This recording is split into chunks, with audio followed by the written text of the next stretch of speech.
நேற்று நமது பாரத பிரதமர் மாண்புமிகு மோடிஜி அவர்கள் கன்னியாகுமரியில் வந்து முழங்கியிருக்காரு. வேற ஒன்றும் இல்லை, ஒரே முழக்கத்தை கீறல் விழுந்த ரெக்கார்டு மாதிரி. அதாவது திரும்பி திரும்பி பழைய ரெக்கார்டில் அதெல்லாம் நீங்கள் கேட்டதில்லை. திருப்பி திருப்பி ஒரே வரி திருப்பி திருப்பி இந்த ரெக்கார்டில் கீறல் விழுந்துருச்சுன்னா திருப்பி திருப்பி ஒரே வார்த்தையை சொல்லிக்கிட்டே இருக்கும், ஒரே வார்த்தையை பாடிக்கிட்டே இருக்கும்.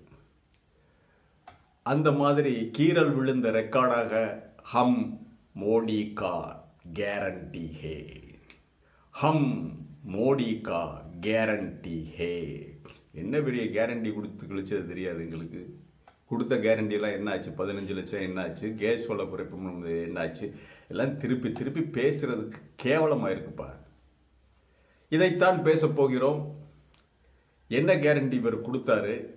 தமிழ்நாட்டில் வந்து இவருடைய பேச்சாற்றல், இந்த பயமுறுத்துக்கிற பேச்சாற்றலை எல்லாம் கொஞ்சம் மூட்டை கட்டி வச்சுட்டு கொஞ்சம் நாளைக்கு தமிழ்நாட்டுக்கு வராமல் இருக்குங்க.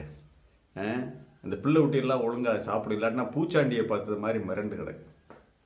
இதைத்தான் பேச போகிறோம். இது வாய்ஸ் ஆஃப் தமிழ் வழங்கும் பேச்சுரிமை சேனல். சப்ஸ்கிரைப் பண்ணுங்க, மறக்காம பெல் பட்டனை அழுத்திட்டு கமெண்ட் செய்யுங்கள், ஷேர் செய்யுங்கள், பிடித்திருந்தால் லைக் செய்யுங்கள். நேற்று கன்னியாகுமரியிலே வந்த பிரதமரை வாடகைக்கு கூட்டி வந்த கூட்டம் ஒரு 20-30,000 பேர் இருப்பாங்க. அதான் 16,000 கோடி இருக்கே, அப்புறம் அந்த பணத்தை செலவு பண்ண வேண்டியதானே. அது மட்டுமா, 4 நாளாக கன்னியாகுமரியில் ஃபுல்லாக வசூல் வேட்டையில் இறங்கிட்டானுங்க, அது தெரியும். வந்த பிரதமரை வரவழைத்து கொண்டு மேடையில் ஒவ்வொருத்தனும் ஒவ்வொரு பொய். பேச்சாற்றல் நிறைந்த இந்த தமிழகத்தில் எத்தனை தலைவர்களை, அவர்களுடைய பேச்சுக்களை எல்லாம் நாம் ரசித்திருக்கிறோம். ஏன் ஈவன் நேருஜி சுதந்திரம் அடைந்த போது முழங்கினார், ட்ரைஸ்ட் வித் டெஸ்டினி, விதியிடுவோர் உடன்படிக்கை. அந்த பேச்சையெல்லாம் உலகம் முழுவதும், உலகமே வியந்து பார்த்த ஒரு ஒப்பற்ற உரை இது. இன்றைக்கு இணையத்தில் இருக்கு, ட்ரைஸ்ட் வித் டெஸ்டினி, விதியிடுவோர் உடன்படிக்கை. அதை பார்த்து அண்ணாவே வியந்தார் அந்த பேச்சுக்களை எல்லாம் கேட்டுட்டு. அண்ணா பேசினாரே, எவ்வளவு அழகாக பேசுவார் அண்ணா. மடை திறந்த வெள்ளம் போல, ஆற்றொழுக்கு போல அண்ணா பேசுவார்.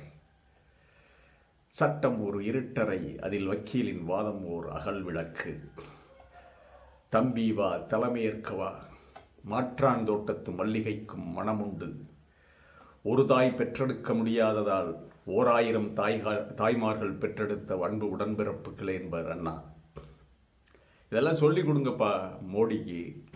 கலைஞர் மட்டும் என்ன சும்மாவா? அம்பாள் எந்த காலத்திலடா பேசினாள் என்று அறிவு கெட்டவனே என்று தமிழகத்தையே அதிர வைத்த கலைஞர். அண்ணா என்ற பெயருக்கு சொல் மூன்றுன்னு அடுக்கடுக்காக அந்த அடுக்கு தமிழிலே பேசுகின்ற கலைஞருடைய பேச்சை கேட்டு ரசித்திருக்கிறோம். எவ்வளவு அரசியல் மாச்சரியங்கள், அரசியல் வேறுபாடுகள் இருந்தாலும் கலைஞருடைய பேச்சை ரசிக்காதவன் இவன். கலைஞருடைய பேச்சை கேட்கறதுக்காகவே லட்சக்கணக்கான தொண்டர்கள் திரண்டு வருவார்கள். அண்ணன் வைகோ, நாஞ்சில் சம்பத் என்று எவ்வளவு நாவன்மை மிக்க தலைவர்கள் எல்லாம் முழங்கிய இடம். வைகோ இன்றும் கூட கூற்றடன்று மேல்வரினும் கூடி எதிர்கொள்ளும் ஆற்றல் அதுவே படை என்று அவர் சொல்லுகின்ற பொழுது அவர் வந்து சொல்றாரு, தமிழகத்தை திமுக கெடுத்து வச்சிருக்கான், அதை சுவடி இல்லாமல் அழிக்கப் போகிறார்களாம் திராவிட இயக்கத்தை. அறிவாளிகள் நிறைந்த இடத்தை, அறிவு விளங்குகின்ற இடத்தை முட்டாள்களின் சனாதன கூட்டம் எப்படிப்பா அழிக்க முடியும்? யார்கிட்ட வந்து இந்த பேச்சு? அந்த மேடையிலே பேசுறாரு எல் முருகன். என்ன தெரியுமா பேசுறாரு? அதுதான் பெரிய ஜோக். நீங்க கேட்டிருந்தீங்கன்னா, பேச்சை கேட்டிருந்தீங்கன்னா, அவசரமா பேசுறாரு. அவர் நான் வேல் யாத்திரை சென்றேன், அதனால் 4 நாடாளுமன்ற தொகுதிகள் கிடைத்தன. நான் வேல் யாத்திரை சென்றேன். அவர் பேச்சை கேட்டு நமக்கும் உளருது. நான் வேல் யாத்திரை சென்றேன், அதனால் 4 சட்டமன்ற தொகுதிகள் கிடைத்தன. 4 பேர் வெற்றி பெற்று சட்டமன்றத்திற்கு சென்றார்கள். இது அதிமுககாரங்க கேட்டு குறிச்சுக்கிறங்க. அவர் வேல் யாத்திரை போய் ஜெயிச்சிட்டாராம். இப்போது அருமை தலைவர் அவர்கள் என் யாத்திரை சென்றிருக்கிறார். ஆகையால் 40க்கு 40 நாடாளுமன்ற தொகுதிகளையும் வென்று 40 நாடாளுமன்ற உறுப்பினர்களையும் அழைத்து கொண்டு சட்டமன்றத்துக்கு செல்வோம். அதாவது ஜெயிச்சது இதுக்கு நாடாளுமன்றத்துக்கு ஜெயிச்சுட்டு அவங்கள கூட்டிக்கிட்டு சட்டமன்றத்துக்கு போவாங்களாம். அங்கே பூட்டுத்தான் தொங்கும். பூட்டுதாயா தொங்கும்? ஏயா, நாடாளுமன்றத்திற்கு வெற்றி பெற்றவர்களை நாடாளுமன்றத்துக்கு கூட்டிச் செல்வேன் என்று சொல்லுவதற்கு கூட ஒரு கோஆர்டினேஷன் இல்லை. பேச்சில் எதை சொல்லுகிறோம் என்ற சிந்தனை இல்லை. இவர் மத்திய இணையமைச்சர். இந்த மாதிரி அரைகுறை கோமாளிகள், அரை வேக்காடுகளை வைத்துக்கொண்டு ஆட்சி நடத்தினா இந்த ஆட்சி தூக்கி எறியப்படுமா இல்லையா? பழமையான சித்தாந்தங்களை கொண்டுட்டு வர போறாங்க. ஆமா, புருஷன் இறந்தா உடன்கட்டை ஏறுறது, இந்த சதி என்ன, பழைய சித்தாந்தங்களை கொண்டுகிட்டு வந்துட வேண்டியதானே. எவ்வளவு கஷ்டப்பட்டு எவ்வளவு பேசி பேசி பேசி இந்த தமிழ் நிலம் மாற்றப்பட்டிருக்கிறது. இதில் மோடி ஈஸியாக சொல்லிட்டார், திமுகவை அதன் சுவடி இல்லாமல் அழிப்போம், அப்புறம் பழைய சனாதன தர்மங்களை நாங்கள் கொண்டு வருவோம் தமிழகத்திற்கு, அதுக்கும் மேடை ஓட்டு கொடுக்கறதுக்கு இருக்காங்க. இங்கே கடவுளையே சட்டையை பிடித்து கேட்ட நாடு இது. இங்கே உங்கள் உதாரணம் காட்டாதீங்க. என்ன, நக்கீரன் சட்டையை பிடிச்சி கேட்டான்ல சிவனிடம், நெற்றிக்கண் திறப்பினும் குற்றம் குற்றமே, பதில் சொல்லிட்டு போன்னு சொல்லி நெற்றிக்கண் திறப்பினும் குற்றம் குற்றமே என்று அன்றைக்கு கேட்டான் நக்கீரன். அந்த நிலம் இது. அம்பாள் எந்த காலத்திலடா பேசினால் அறிவு கெட்டவனே என்று பேசிய கலைஞர் பேசிய இடம் எது? நாமார்க்கும் குடியெல்லோம் நமனை எஞ்சோம் என்று தமிழ் புலவர்கள் கேட்ட இடம். கண்ணீரும் காவிரியே கார்வேந்தன் சோழனே, மன்னாவதும் சோழ மண்டலமே, பெண்ணாவால் அம்பொற் சிலம்பி அரவிந்த தாளணியும் செம்பொற் சிலம்பே சிலம்பென்று கம்பனுக்கு சவால் விட்டவள் அவ்வை. இப்படி சவால்களும் கடவுளுக்கே சவால் விட்டவர்களும் நிறைந்திருக்கின்ற நிலம்தான் தமிழ் நிலம். அண்ணன் வைகோ சொல்லுவார், கூற்றடன்று மேல்வரினும் கூடி எதிர்கொள்ளும் ஆற்றலது வேப்படை. வள்ளுவன் சொன்னது 2000 ஆண்டுகளுக்கு முன் வள்ளுவன் சொல்லி சென்றது என்ன? கூற்றுவனே யமனே வந்தாலும் அஞ்சாமல் படை நடத்துவான் தமிழன். யமனே வந்தாலும் அவனையும் கூடி எதிர்கொள்ளும் ஆற்றல் கொண்டதுதான் படை. யமனே எதிர்க்க வரட்டும், அவனையும் கூடி எதிர்கொள்வதுதான் ஆற்றல் கொண்ட படைன்னு சொன்னான் வள்ளுவன்.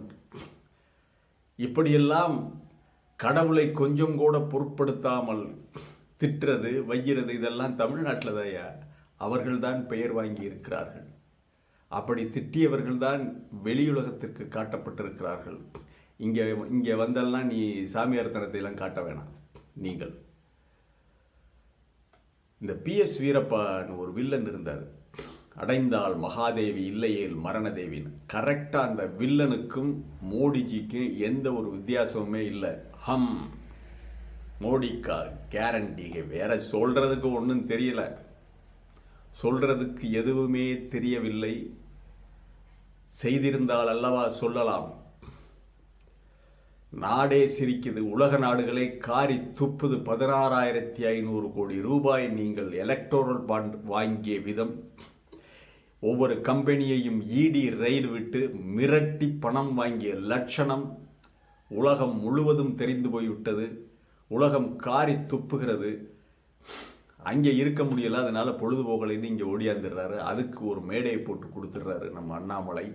இங்கே ஹம் மோடி கா கேரண்டி ஹே, ஹம் மோடி கா கேரண்டி ஹே. என்ன கேரண்டி? நீங்கள் கொடுத்த கேரண்டி என்ன கேரண்டி இது வரைக்கும் வாழுது? அதுக்கு வெண்சாமரம் வீசுறதுக்கு, ஜிஞ்சா போடுறதுக்கு, ஜால்ரா போடுறதுக்கு 4 பேர், எல்முருகன், அண்ணாமலை. வாடகைக்கு வந்த கூட்டத்தில் பேச்சை கேட்பதற்காக மக்கள் வந்திருக்கிற கூட்டத்தில் பேசுகிற பேச்சு வேறங்க. அது தன்னால் வரும், சரளமாக அருவி போல கொட்டும். வாடகைக்கு கூட்டிக்கிட்டு வந்து ஒரு 20,000 பேர், 10-20,000 பேரை வாடகைக்கு கூட்டிகிட்டு வந்து வாடகைக்கு வந்த மக்களிடம் வாய்ச்சவடால் அடிக்கிறீர்களே மோடி அவர்களே. உங்கள் பேச்சில் பொருளற்ற பேச்சு. முடிந்தது உங்களுடைய அரசியல், அவ்வளவுதான். அரசியல் வாழ்க்கை என்பது அவ்வளவுதான். உங்கள் பேச்சிலேயே தடுமாற்றம் தருகிறது. மோடியுடைய பேச்சிலேயே மனோதைரியம் குன்றிய பேச்சு. நாளை என்ன நடக்குமோ என்று சொல்ல முடியாது. ஏவி விட்டீங்கல்ல இடி ரைடு, அந்த இடி உங்களை நம்பி வந்த இடி அதிகாரிகள், ஆட்டம் போட்ட சிபிஐ அதிகாரிகளுக்கெல்லாம் என்ன நிகழுமோங்கிற பயம். இவங்களே இன்னும் என்னென்ன கோல்மால் பண்ணியிருக்காங்களோ, இதெல்லாம் ஆட்சி மாறினால் காட்சிகள் மாறும். ஆகவே இந்த கேரண்டி கொடுக்கிறது மோடி இந்தியாவில் காஷ்மீரிலிருந்து கன்னியாகுமரி வரை மோடி கா கேரண்டி ஹே, மோடி கா கேரண்டி ஹே என்று பழைய கீறல் விழுந்த கிராமபோன் ரெக்கார்டாக பிதற்றிக் கொண்டிருக்கின்ற மோடி தோல்வி மோடியின் கண்முன்னே தெரிகிறது. அதனால்தான் அவருக்கு இந்த தடுமாற்றம். தேர்தல் தேதி என்று அறிவித்து விடுவார்கள். இன்னும் 1 மாதம்தான், 1 அல்லது 1.5 மாதங்கள், அரசியல் வாழ்க்கை முற்றுப்பெறும். மீண்டும் ஒரு காணொலியிலே சந்திக்கிறேன். இது வாய்ஸ் ஆஃப் தமிழ் வழங்கும் பேச்சுரிமை சேனலை சப்ஸ்கிரைப் பண்ணிட்டு மறக்காமல் பெல் பட்டனை அழுத்துங்கள். கமெண்ட் செய்யுங்கள், ஷேர் செய்யுங்கள், பிடித்திருந்தால் லைக் செய்யுங்கள். நன்றி, வணக்கம்.